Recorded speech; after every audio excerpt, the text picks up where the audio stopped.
दिने सुदामा श्रीकृष्ण को पचारि प्रभु संपर्क क्या कहुए। सुदामा कथा शुणी भगवान श्रीकृष्ण निजर मित्र सुदामा को स्मित हस दे कही जेउठी स्वार्थ थाए सेठी संपर्क न थाए आउ जेउठी संपर्क थाए सेठी स्वार्थ न थाए। अर्थात बिना स्वार्थ रे बंधा जाइथिबा डोरी को संपर्क कहुए। जेउठी राग हिंसा काम क्रोध लोभ मोह माया एसबू देखा मिल न थाए। धन हेबा परे जो मनीष संपर्क भूली जाए से माने केबे भी शांति रे रही पारंती नाही। किए जाने आजिर जीवनर मूल्य कालीर मशाणी रे थिबो।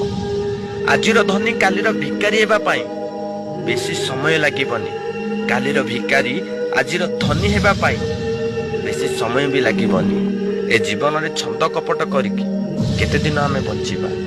जहा आनीचे ताहा ए मर्त्यपुर रे फकीबा।